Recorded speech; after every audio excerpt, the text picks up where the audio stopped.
السلام عليكم ورحمة الله وبركاته. إن الحمد لله نحمده ونستعينه ونستهديه ونستغفره ونؤمن به ونتوكل عليه ونعوذ بالله من شرور أنفسنا وسيئات أعمالنا. من يهده الله فلا مضل له ومن يضلل فلا هادي له. أشهد أن لا إله إلا الله وحده لا شريك له وأشهد أن محمدا عبده ورسوله. اللهم صل على محمد وعلى آله وأصحابه ومن تبعهم بإحسان إلى يوم الدين. قالوا سبحانك لا علم لنا إلا ما علمتنا إنك أنت العليم الحكيم ولا حول ولا قوة إلا بالله العلي العظيم. وبعد فإن أصدق الحديث كتاب الله وخير الهدي هدي محمد صلى الله عليه وسلم وشر الأمور محدثاتها وكل محدثة بدعة كل بدعة ضلالة وكل ضلالة في النار. Alhamdulillah, bersyukur kehadrat Allah Subhanahu wa taala dengan limpah kurniaan nikmat daripada Allah Subhanahu wa taala dapat kita bersama-sama pada malam ini bagi menyambung lagi perbincangan kita mengenai dengan kitab Masail Jahiliyah karangan Syekh Muhammad At-Tamimi. Pada bulan yang lepas kita masih lagi membicarakan berkenaan dengan ghulu ataupun melampau. Oleh kerana saya dah sebut pada tuan-tuan, tajuk yang ke-42 dalam kitab kita iaitu masalah yang ke-42, berlebihan ekstrim terhadap para nabi dan para rasul. Kita telah datang ke ayat ya ayyuhalladzina amanu la taghlu fi dinikum wa taqulu 'ala Allahi al-haq innamal masihu Isa ibn Maryam rasulullah wa kalimatuhu alqaha ila Maryam wa ruham min, sampai ke akhir ayat. Dan kita telah syarahkan ayat tersebut yang mana dibawa oleh tuan kitab kita ini sebagai dalil berkenaan dengan ghulu dan melampau. Dan saya telah sebut juga pada bulan lepas, kalau kita tengok beberapa ciri berkenaan dengan ghulu dalam bab agama ini, dan kita telah sebut ada beberapa ungkapan yang digunakan selain daripada ghulu, di antaranya tanattu', iaitu ekstrim, disebut oleh Nabi SAW berdasar pada hadis Abdullah bin Mas'ud, iaitu celakalah orang yang ekstrim, orang yang melampau. Beliau mengucapkan sebanyak 3 kali. Yang kedua juga kita sebut berkenaan tasyaddud, iaitu memberat-beratkan diri ataupun menyusahkan. Dalam bab agama ini sesungguhnya Allah Subhanahu wa taala tidak menyusahkan kita, oleh kerana agama ini adalah satu perkara yang mudah. Sebagaimana yang disebut oleh Nabi kita Muhammad sallallahu alaihi wasallam, innad dina yusrun wa la yushadda ad-dina ahadun illa ghalabah. Agama ini adalah suatu benda yang mudah. Suatu agama yang mudah. Nak memahami tauhid apa mudah, tetapi mudah jangan sampai kita ambil mudah dan kita buat mudah, tu tak boleh. Mudah di sini maknanya senang untuk kita amalkan satu agama tu, tak susah, tak kena keluar duit yang banyak pun. Untuk amal agama tu tak kena duit yang banyak, tak perlu 10,000, tak perlu 8,000, tak perlu, kecuali benda itu melibatkan duit dan harta. Tapi kalau nak buat zikir apa, tak payah bayar duit pada orang, kita boleh berzikir sendiri.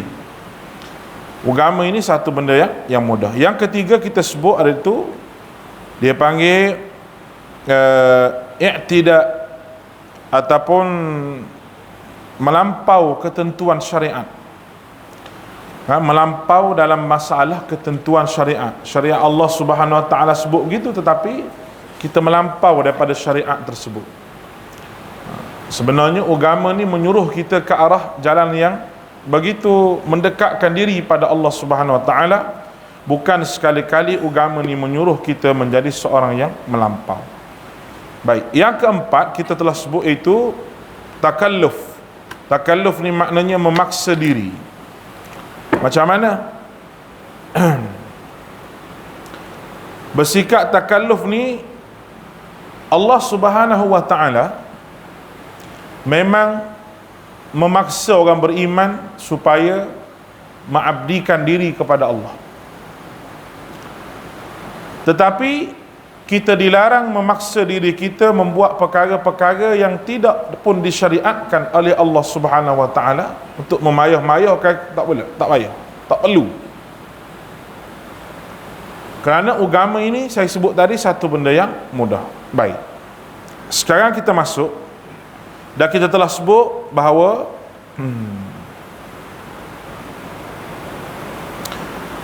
sebab munculnya sikap ghulu tersebut yang saya sebut pada bulan lepas juga, itu kebodohan dalam agama, taklid ataupun ikut-ikutan. Yang ketiga, mengikuti hawa nafsu. Yang keempat, berdalil dengan hadis-hadis yang tidak kuat ataupun hadis-hadis maudhu' yang menyebabkan seseorang itu membuat amal yang tidak menepati sunnah Nabi sallallahu alaihi wasallam. Baik, pada bulan ini kita tengok bentuk-bentuk ghulu. Macam mana bentuk-bentuk melampau tersebut. Kita kira pada hari ini kita bahas ghulu pada bab yang kedua, pada siri yang kedua. Baik,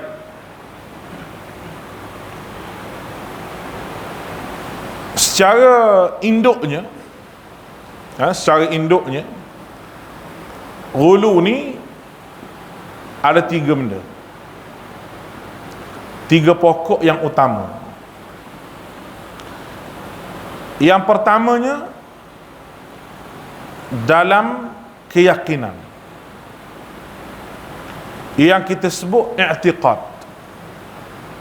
Wujudnya melampau ghulu dalam masalah i'tiqad, pegangan. Itu pertama. Nanti kita huraikan.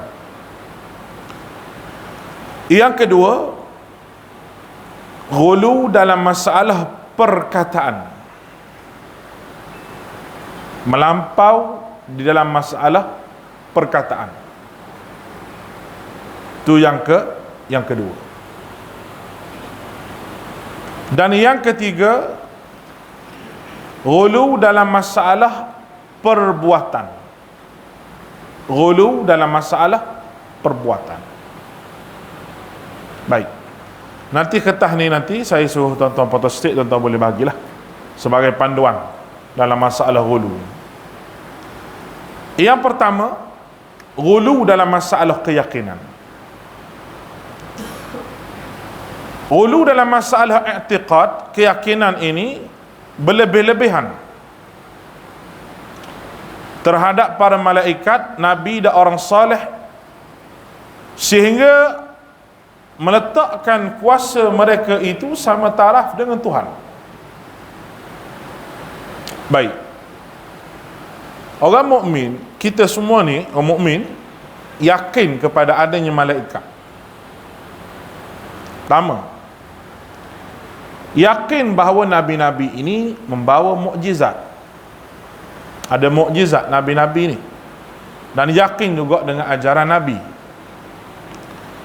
Yang ketiga, yakin dengan karamah wali-wali. Wali-wali ini memang ada karamah dia, memang ada karamah. Yang jadi masalah, berlebih-lebihan dalam keyakinan ini. Contoh kita bagi, kalau wali meyakini, iaitu para wali dan orang soleh itu Ada sampai tahap mereka yakin macam Nabi. Macam Nabi. Maknanya maksum daripada dosa. Maksum daripada dosa. Contoh, sebagaimana keyakinan Syiah terhadap Ahlul Bait dan keyakinan orang-orang Sufi terhadap orang yang dianggap wali bagi mereka. Kita pergi satu-satu. Keyakinan Syiah terhadap Ahlul Bait. Ahli Sunnah, dia begitu cinta kepada Ahlul Bait. Ahli Sunnah begitu cinta kepada Ahlul Bait. Dan hadis berkenaan dengan cinta kepada Ahlul Bait tu ada ataupun tidak? Memang ada lah. Memang ada lah. Dan memang menjadi dasar kepada Ahli Sunnah mencintai Ahlul Bait. Siapa Ahlul Bait? Keluarga Nabi, yang ada nasab keturunannya, darah dagingnya sampai kepada Nabi SAW. Macam tuanku Raja Perlis. Tuanku Raja Perlis ada nasab keturunan sampai kepada Rasulullah SAW.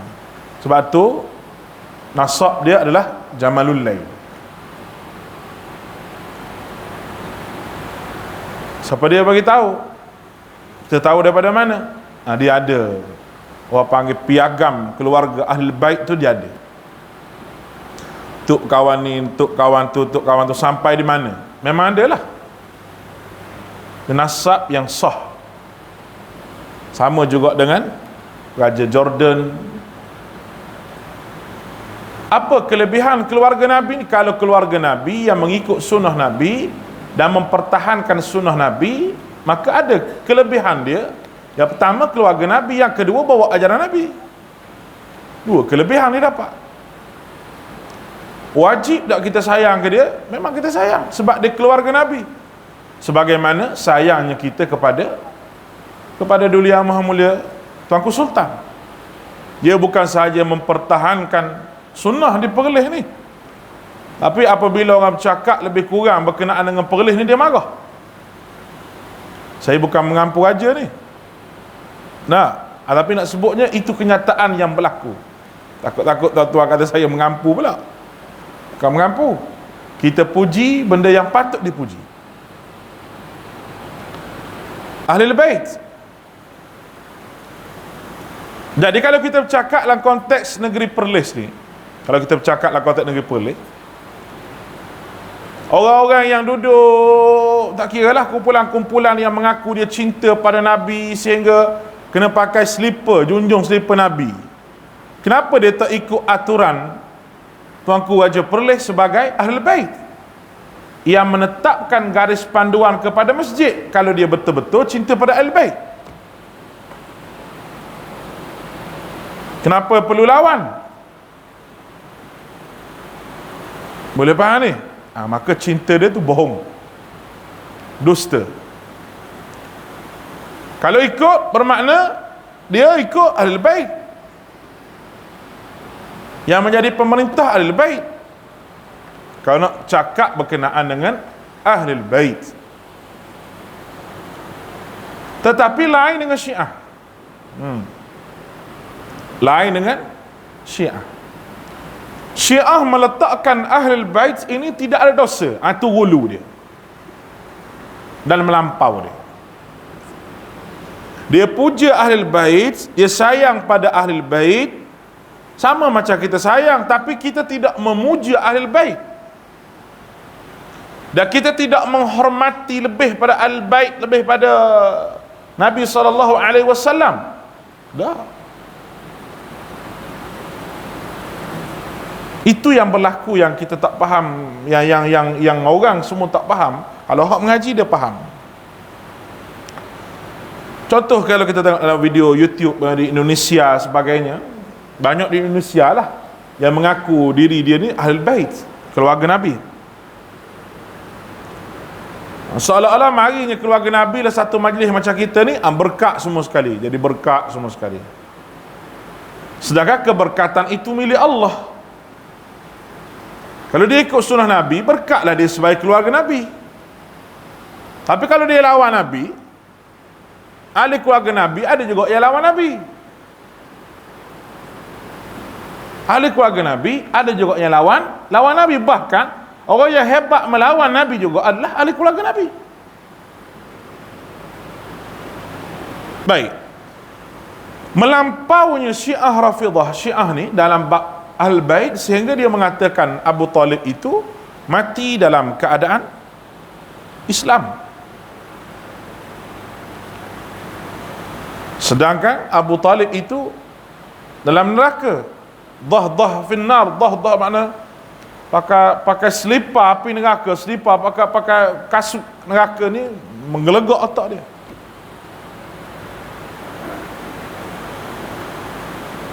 Jadi ghulu terhadap Nabi ini wujud, dan ghulu terhadap sahabat Nabi juga wujud. Boleh faham ni? Itu orang panggil melampau dalam masalah keyakinan. Asasnya cinta pada Ahlul-Bait, ahli sunnah pun kena cinta, siapa pun kena cinta pada Ahlul-Bait. Tetapi dia tukar, cinta tu jadi ghulu dan melampau, dan di sana ada keyakinan-keyakinan yang bercanggah dengan ahli sunnah wal jamaah. Contohnya Ahlul-Bait ni tidak ada dosanya, Ahlul-Bait ni, dan dia merebak pada pokok sufi. Dia merebak pada pokok sufi. Golongan sufi yang mengatakan bahawa guru-guru mereka juga karamah, ada karamah. Kita ahli sunnah ni, kita sebut bahawa karamah itu memang ada, memang Allah Ta'ala bagi, tetapi bukan tujuan untuk memuja guru tersebut, tidak. Datuk guru tu pun tidak klaim bahawa dia ada karamah. Kita kena faham situ dulu. Itu ghulu dalam masalah keyakinan, melampau dalam masalah keyakinan. Yang keduanya, baik, ghulu dalam bentuk ucapan. Ghulu dalam bentuk ucapan ataupun perkataan. Contohnya, puji-pujian terhadap seseorang melebih-lebih, doa-doa dan zikir-zikir yang tidak ada asasnya. Misalnya pujian-pujian kaum sufi terhadap Nabi sallallahu alaihi wasallam dengan menyebut Nabi ini pemilik sebagai syafaat, dan memuji Nabi itu lebih daripada sepatutnya.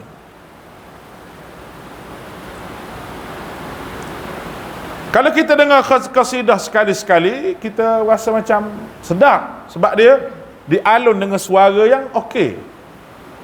Ada saya dengar satu qasidah tu, okey lah, apa ni, ya ayyuhan nabi, wahai nabi, wal kawkabut thurri, dia kata ibarat bintang yang berkelip. Antal imamul hadarami, sayyidul ghaibi, sultanul ghaibi, disebut sultanul ghaibi, penguasa benda yang gaib. Kalau kita dengar sekali, memang okey. Sebab kita kadang-kadang bahasa Arab ni kita ingat ke Quran lah, walaupun lagu Ummi Kulsum. Dengar lagu Ummi Kulsum tak? Anta habibi ya ruhi habibi, bunyi macam Quran tu. Ummi Kulsum, penyanyi Arab yang masyhur. Dr. Yusuf Qaradawi cerita masa dia dipenjarakan di Mesir. Tentera Mesir ni dia tak bagi orang baca Quran.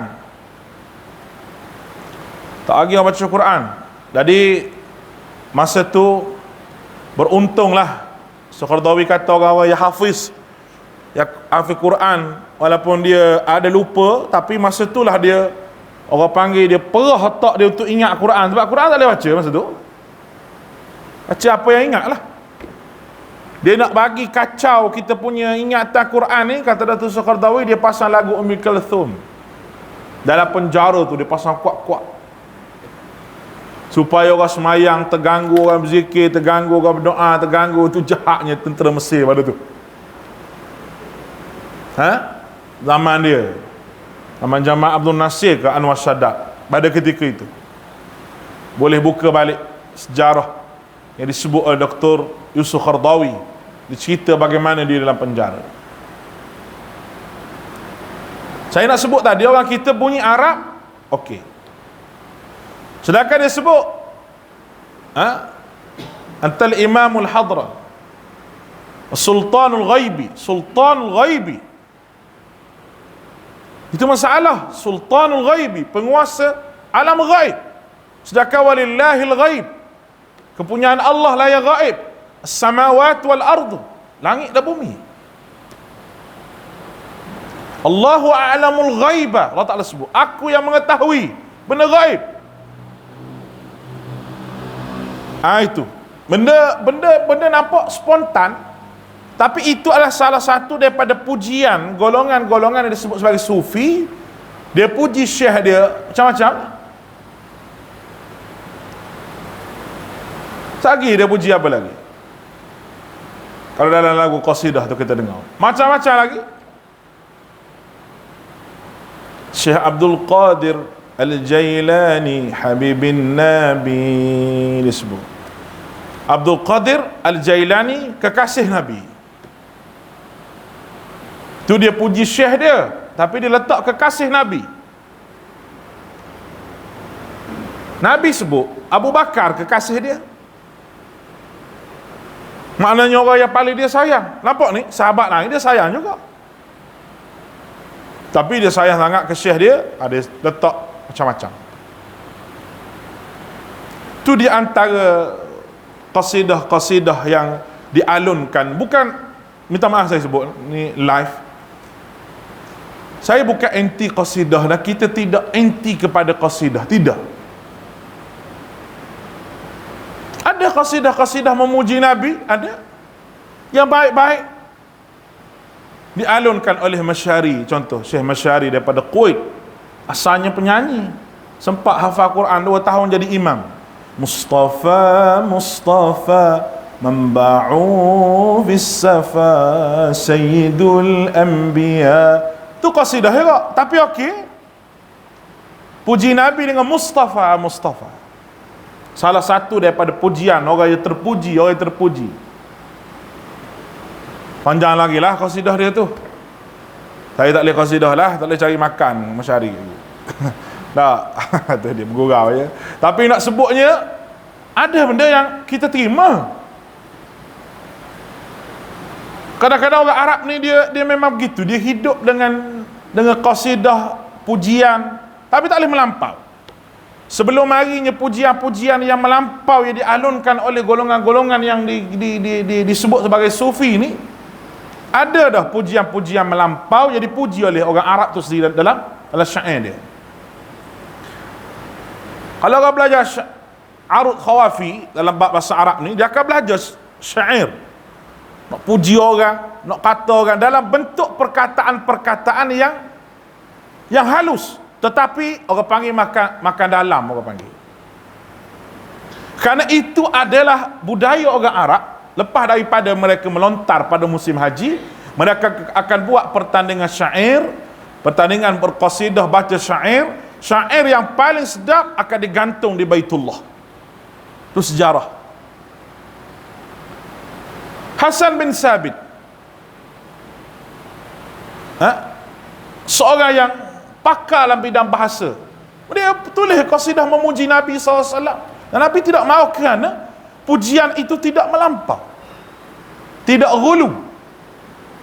Boleh faham ni?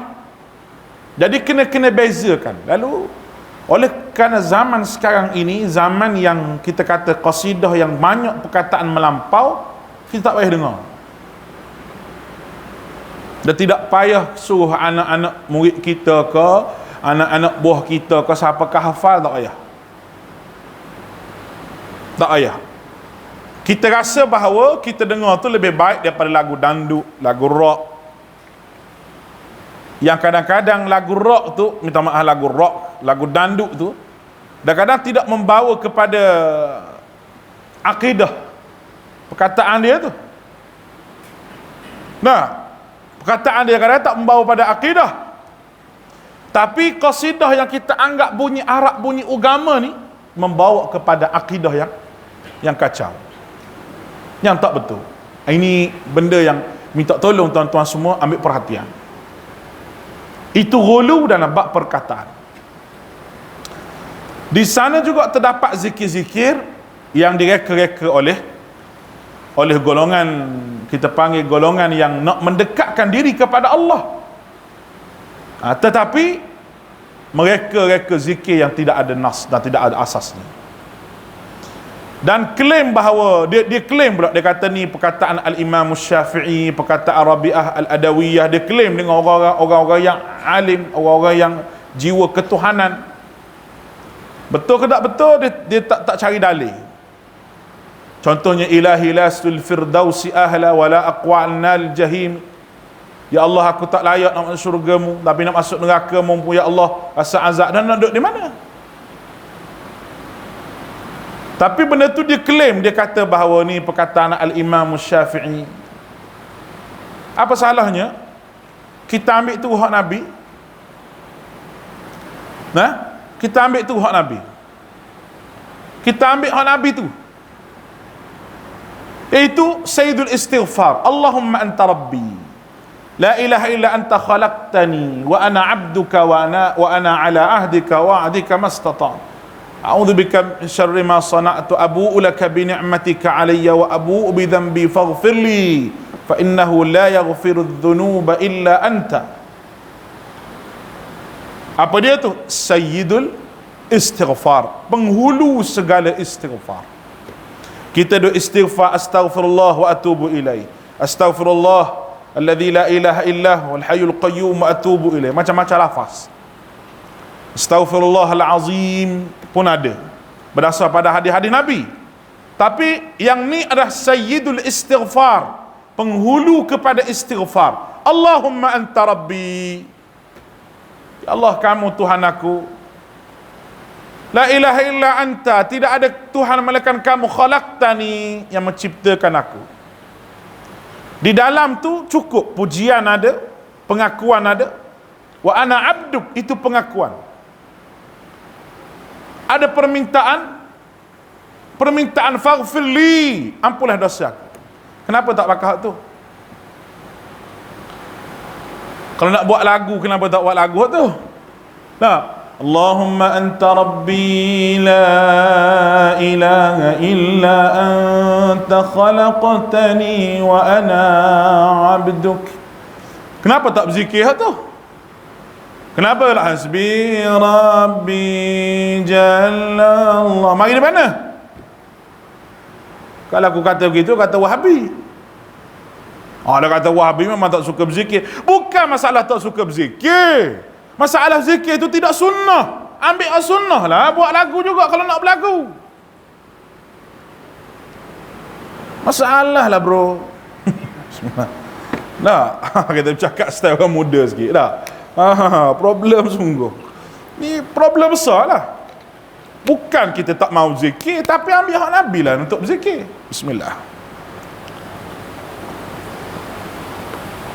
Kerana zikir ni ketentuan daripada syariat Allah, bagaimana yang telah kita sebut sebelum pada ni. Zikir dialunkan dengan perkataan, dan perkataan itu kita boleh, kalau kita boleh berzikir dengan cara kita sendiri, mana garis panduan agama? Buat apa waktu Nabi? Kalau orang ni boleh lafaz zikir dia, orang ni boleh lafaz zikir dia, orang ni boleh lafaz zikir dia. Arab lebih pandai pada kita lagi nak reka zikir ni, sebab dia orang Arab. Nampak tak? Kenapa kita duk baca ilahi las tulil firdausi ahla? Kenapa kita duk baca tu? Duk ulang dalam radio seolah benda zikir. Itu bukan zikir. Itu bukan zikir. Kenapa kita tak buat tadi? Allahumma anta rabbi la ilaha illa anta khalaqtani. Kenapa tak mainkan tu? Kau nak baca secara berlagu.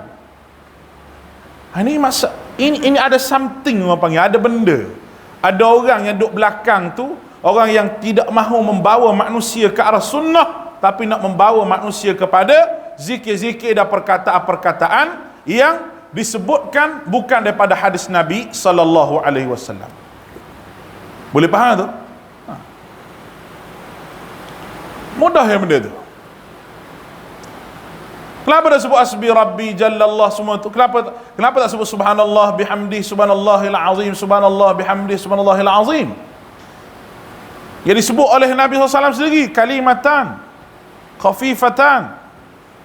Tadi sebutlah kan, Maulana dulu dia baca, Maulana Pakistan. Dia baca ikut Pakistan, kalimatan khafifatan fil lisan, sakilatan fil mizan. Subhanallah bihamdihi subhanallahil azim. Takbir, dia kata. Takbir lah maknanya dah. Tu Pakistan. Kerana hadis tu dia berada pada akhir Sahih Bukhari. Sebelum dia khatam Bukhari, dia mesti syarah hadis tu panjang-panjang. Kalimatan khafifatan fil lisan, saqilatan fil mizan. Dua perkataan Nabi kata, ringan di mulut, berat di atas timbangan. Subhanallah bihamdi subhanallahil azim. Sahih ke tak hadis? Sahih. Subhanallah bihamdihi subhanallahil azim, subhanallah bihamdihi subhanallahil azim, subhanallah bihamdihi. Kenapa tak berzikir tu?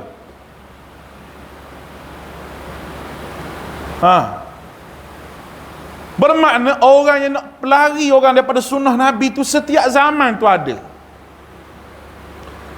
Dengan gaya-gaya yang tersendiri. Ada yang gaya dengan serbannya, dengan jubahnya, dengan jubah dua lapis lagi, dengan tongkatnya, dengan bercakap dengan orang kadang-kadang pejam, celik, jangan-jangan lepas tu pejam, astagfirullah.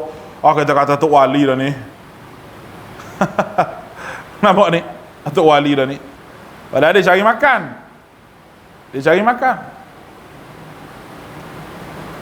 Mungkin tuan-tuan tak biasa lah kalau pergi di luar. Pergi di luar ni, Tok Syekh Sufi ni kaya tuan-tuan, pakai BMW 7 siri. Anak murid duk bagi duit. Sekali mari salam dengan dia tu, jangan main-main, dia tabur duit tu. Satu majlis ritual dia, majlis zikir lah. Tok guru tunjuk begitu, tunjuk begitu. Kita tak sedar anak murid tu, maknanya hati tu kotor. Mari salam dengan tok guru tengok mata je tu jadi macam tak sedar. Padahal tok guru tu pakai jin. Mamak boleh buat gitu. Lah, kalau nak jadi Tok Syekh Sufi perleh lah. Boleh lah buat begitu dah. Baru sekali duk bergegar gitu. Pakai jin. Tadi duk pergi merata, duk nampak memang begitu. Memang style dia begitu dan dia cari makan kot tu. Kebetulan pula kalau Tok Guru tu ni ada suara sikit berzikir dengan tidak berzikir cara Nabi tu lah. Berzikir, baca qasidah, alun apa, anak murid pakat teriak, pakat menangis. Dia sebenarnya mengheret pada sama macam Syiah, dia mengheret gitu. Kalau kita tengok Syiah ni memang begitu cara dia. Memang begitu. Dia akan menyebutkan diri dengan benda-benda yang tidak ada dalam sunnah Nabi. Tak ada sunnah Nabi. Dia meratap, dia baca doa ratapan dia zikir dengan zikir Nabi tidak ajar. Kita nampak dia macam sedih dengan kematian Husain, tapi benarnya tidak begitu. Karena tidak ada hari yang meraihkan kematian, tidak ada. Dan tidak ada juga hari yang meraihkan ulang tahun pun tidak ada. Itu syariat kita. Sedih mati perkara biasa. Nabi pun sedih kematian anak dia. Itu benda biasa, lumrah. Tapi mengadakan satu hari untuk meratap kematian, itu tak betul. Tak betul. 10 Muharram kematian Husain, dia adakan hari ratapan, dia akan bercakap, dia akan talk, dia panggil akan ceramah supaya orang tu jadi tak sedar dengan ceramah dia. Tak sedar dengan ceramah dia. Itu benda yang berlaku. Dan begitulah. Kita ni dia tak mari lagi dengan cara begitu, dia mari dengan haul, hari haul, tok ku paluh lah haul, tok kenali lah haul kawan tu, hari haul kawan ni, hari haul ni hari kematian. Dia mari dengan sikit-sikit. Lama-lama Syiah nak letak benda tu senang. Bukan susah. Baik. Yang ketiga, ghulu dalam bentuk amal perbuatan. Contohnya dia kata was-was dalam bersuci atau ketika hendak takbiratul ihram dan mengulang-ulangkannya kerana was-was, sedangkan was-was itu minasyaitan, daripada syaitan. Ghulu melampau dalam amal perbuatan ni dengan sebab pengajian sebenarnya. Maaf saya sebut dengan sebab pengajian. Kalau mengaji sunnah Nabi, tidak ada akad takbir 2-3 kali, tidak ada. Sebab niat itu benda duduk dalam hati, bukan dibaca niat. Kalau kita Allah lama tu kita baca niat. Sahaja aku begini, kita baca niat tu. Ada kata tu mazhab Syafi'i kok mana? Buka balik apa pendapat Imam Syafi'i hak betul sekali. Jangan duk ambil pendapat hak kemudian, ulama kemudian ni. Hak betul-betul Imam Syafi'i sebut bahawa sampai tempat sembahyang kena perbaharui niat, kena bahawa aku nak sembahyang, gitu je. Bukan baca niat. Lalu kalau kita mengaji ibadah ni ikut sunnah Nabi, dia tak akan jadi was-was dan melampau. Saya nak suruh tuan-tuan fikir ginilah, senang. Allahu Akbar. Fikir gini senang. Adakah Nabi mengajak umat dia suruh was-was sampai akad takbir 2-3 kali? Ada ataupun tidak di kalangan sahabat yang angkat takbir 2-3 kali? Tidak ada. Nabi itu bapak segala tok guru. Mudah-mudah kita sebut tok segala tok guru dia, maha guru. Ada tak dia akad takbir 2-3 kali? Allahu Akbar. Diriwayat oleh sahabat, aku tengok Nabi 2-3-4 kali akad takbir. Sebab apa? Sebab niat nak masuk.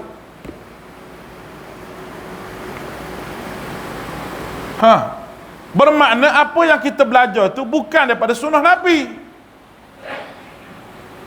Allahu Akbar, Allahu Akbar, Allah. Lama tenggelam dalam awan dia panggil.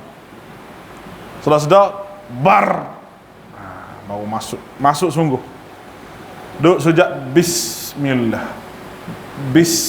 Betul baca Fatihah pula. Sebab dia mengaji tak betul baca Fatihah, tak sah sembahyang. Saya nak tanya tuan-tuan, siapa dia paling betul baca Fatihah? Nabi paling betul. Lepas tu kita nak tahu macam mana Nabi baca macam mana, kita baca dengan Tok Guru kita. Tok Guru kita kata betul lah. Tok Guru ni berlainan, sebab lidah Quran ni dia lain. Tuan baca tak bertukar sin dengan shin, tak bertukar sad dengan sad. Baca gila. Apa yang susah ni? Sampai 2-3 kali ghairil nampak baru tahu. Nah, ada tepi kita pun semayang tu, Allahu Akbar. Dia nak ping tu baru tahu. Apa lagi? Dia kata rasa macam tak betul. Sebab apa? Sebab dia nak mengaji dengan tok guru yang tak ikut sunnah Nabi. Dia kata Fatihah tu rukun semayang. Kita kata betul lah. Fatihah memang tak baca tak sah semayang. Nah, tapi macam mana pula Imam Syafi'i sebut kalau makmum tu lewat, imam terus rokok bersama dengan imam dapat rakaat, mana Fatihahnya? Bermakna dalam bab tu Imam Syafi'i sendiri pun menerima bahawa kalau kita sembahyang jemaah, Fatihah kita ditanggung oleh imam. Boleh faham ni? Mana lebih afdal? Untuk imam baca surah, kita nak baca Fatihah. Kita nak habis Fatihah ke? Kita nak dengar suara surah yang imam baca. Imam Malik kata dengar surah imam baca, itu pendapat Imam Malik. Tak payah habis Fatihah kerana berdasar pada ayat Quran, idza qara'tal Qur'ana fastami'u lahu wa ansitu. Bila dengar orang baca Quran, fastami'u lahu, kamu kena istami', dengar betul, wa ansitu, dan kamu kena diam. Boleh tak payah baca sebab Fatihah kamu telah ditanggung oleh imam. Itu benda yang ternampak. Tu imam duk baca surah, lah dia duk ghairi seorang-seorang dia. Kalau duk belakang imam pula lagi masalah. Imam nak fokus surah dia duk dia nak 2 3 4 kali. Sebab apa duk sembung ngebacaan imam ni? Lagi masalah. Kesimpulan yang boleh kita beri ni, yang ketiga ni, tidak mahu ghulu dalam bab perbuatan ikut sunnah Nabi. Sebab Nabi tidak ghulu. Nabi tidak ghulu. Dalam ambil wuduk pun begitu juga. Dalam mandi wajib pun Allahu Akbar, dia mari syaitan, dia mari syaitan. Ambil wuduk, orang ambil wuduk sekejap je, guna air sebotol ni pun cukup. Dia sekolah tak cukup lagi air. Basuh muka. Sebab apa? Dia belajar bila sapat air titisan yang pertama di muka tu, masa itulah niat. Sudah. Dia duduk mari tu. Dia mari tu. Dia mari tu. Habis basah berjerut. Sebab apa? Sebab air yang pertama tu sampai di muka tak sama dengan niat hati dia nak baca niat tu. Saja aku mengangkat hadah yang kecil, nak akak gimana? Akak atas kepalamu. Mu nak angkat tu akak gimana? Akak ni ambil boleh akak ni, atas kepala, orang panggil angkat. Akak meja ni letak kat lawa, orang panggil angkat. Nak angkat hadah tu, mu nak angkat gimana? Padahal niat berwuduk je. Wuduk, memang kita niat berwuduk pun. Tu kalau kita ngaji sunnah. Allahu Akbar. Jadi senang kalau ngaji sunnah, senang. Ambil air sembahyang. Sebotol ni pun cukup dah. Hidup kita pun senang dengan ikut sunnah Nabi SAW. Hidup kita, hati kita pun senang buat amal sunnah Nabi. Nampak ni? Hati kita pun senang. Saya heran lagi, dalam bab puasa, dia tak tunggu pula matahari tu naik. Nak niat puasa. Kenapa tak pergi Kuala Perlis ke mana ke, tunggu matahari naik? Jaga-jaga, nak naik, jaga-jaga. Nawaitu sama Allah ni, Allah dah kata tak boleh puasa lagi. Sebab apa? Tak sama dengan matahari. Sebab minal khaytil aswadi minal fajr. Kena nampak fajar, tarikh puasanya, berpuasa daripada terbit fajar, terbenam matahari. Tunggu betul-betul matahari terbenam, baru nak buka puasa ni. Baru nak niat buka puasa. Baru nak niat puasa. Susahnya ibadah ni. Susah. Dia pergi bahas bab niat sembahyang, dia kata Nabi suruh niat. Kita kata mana dalil? Innamal a'malu binniyat, dia kata. Hadis innamal a'malu binniyat ni pak cik, dia mari Madinah. Sembahyang ni Mekah lagi. Hadis innamal a'malu binniyat ni kena baca habis. Innamal a'malu binniyat wa innama likulli imri'in ma nawa. Man kanat hijratuhu ila Allah wa rasulih fa hijratuhu ila Allah wa rasulih. Man kanat hijratuhu lidunya yusibuha aw imra'atin yankihuha fa hijratuhu ila ma hajara ilai. Nabi sebut mana? Nabi sebut Madinah. Lepas tu sembahyang tu diturunkan di Mekah. Betul tak? Bermakna semasa sembahyang di Mekah tu, adakah puak-puak sahabat sembahyang dengan tak ada niat? Kalau awak guna dalil niat ni sebagai dalil niat sembahyang, nak jawab macam mana? Boleh ambil poin ni, kita tanya orang. Boleh ambil poin ni. Hadis niat ni mari di Madinah, sembahyang di Mekah. Sebenarnya hadis innamal a'malu binniyat ni, Nabi nak sebut bahawa seseorang itu akan dibalas mengikut apa yang dibuat. Tu poin dia. Yang pertama. Yang kedua, niat mesti ikhlas. Kerana keikhlasan syarat untuk terima ibadah. Sebab tu hadis innamal a'malu binniyat ni babul ikhlas, dalam bab ikhlas. Itu perbahasan dia. Dan poin yang Nabi bercakap dalam bab ni innamal a'malu binniyat, dia orang panggil dalil, tajuk besar. Innamal a'malu binniyat, tajuk besar. Wa innama likulli imrin ma nawa, orang panggil dalil kepada tajuk yang Nabi bercakap. Faman kana hijratuhu ila Allah wa rasulih, orang panggil tamsil, contoh. Maknanya percakapan Nabi ada 3 benda. Yang pertama, maudhu', tajuk kita nak bercakap. Yang kedua, dalil kepada tajuk tu nak bercakap macam mana. Yang ketiga, contoh kepada dalil tu mesti ada. Dan orang yang bercakap ada 3 benda ni, orang panggil syarahan dia mumtaz, bagus. Kalam dia, perkataan dia wadih, orang panggil perkataan dia jelas. Sebab apa? Saya bercakap ada tajuk saya bercakap ada dalil kepada tajuk, dan saya bercakap ada contoh kepada dalil. Kalau tak faham lagi nak macam mana? Boleh faham tu? Gitu. Sudahlah. Isyak dah tu. Cuma akhir sikit lagi, boleh 3 minit lagi.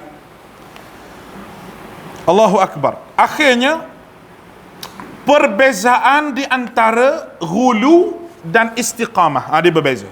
Ada orang kata, awak ni kerah lah, melampau ghulu, sedangkan dia berpegang pada hadis Nabi. Jadi macam mana nak tahu beza dia, 2 benda ni? Setiap apa yang kita pegang, kita istiqamah di atas pegangan kita dengan berdalil, orang tak panggil ghulu, orang tak panggil melampau. Ghulu ni apabila kita mengamalkan satu benda lebih daripada hak dalil, melampau sangat-sangat lebih daripada dalil, itu tak boleh. Contoh dalam bab peperangan, orang yang berpegang dengan dalil, peperangan wajib. Dalam bab peperangan, apabila tiba sahaja seruan supaya jihad, jumpa musuh, waqatilu fi sabilillah, kamu kena berjuang jalan Allah Subhanahu wa taala. Qatiluhum, kamu kena bunuh mereka. Dan bab persiapan, kamu kena ada wa'iddu lahum mastata'tum min quwwatin wa min ribatil khair turhibuna bihi aduwallahi wa aduwakum. Kamu kena persiapkan kelengkapan yang kamu ada untuk berlawan dengan musuh. Bila kita pegang dengan ni, kita bukan ghulu, bukan melampau. Sebab ayat jihad sampai kiamat pun tidak akan dapat dibuang oleh sesiapa sekalipun. Cuma cara nak berjihad tu jangan melampau. Semelih orang contoh, melampau. Walaupun kita dalam pasukan, katakan kita ni pasukan Islam, berlawan dengan kafir, kita nak semelih orang, tak boleh. Semelih kanak-kanak sebagaimana kita tengok dalam video tu, tak boleh. Itu orang panggil melampau. Dia berpegang tapi dia lebih hak syariat. Kalau orang tu pegang betul-betul bahawa jihad tu wajib, sunnah Nabi SAW, bila terima saja seruan jihad, maka semua kena berjihad, semua kena ada kekuatan. Orang yang tidak mampu berikan keuangan untuk berjihad, itu bukan orang panggil melampau. Tak boleh cakap banyak-banyak berjihad, mari Bukit Aman nanti. Wallahu a'lam. Kita jumpa lagi di masa-masa akan datang. Aqulu qawli hadza wa astaghfirullahal azim li wa lakum wa ufawwidu amri ila Allah innallaha basirun bil ibad. Subhanakallah bihamdika asyhadu an la ilaha illa anta astaghfiruka wa atubu ilaik. Wa sallallahu ala Muhammad wa ala sahbihi ajma'in. Assalamualaikum warahmatullahi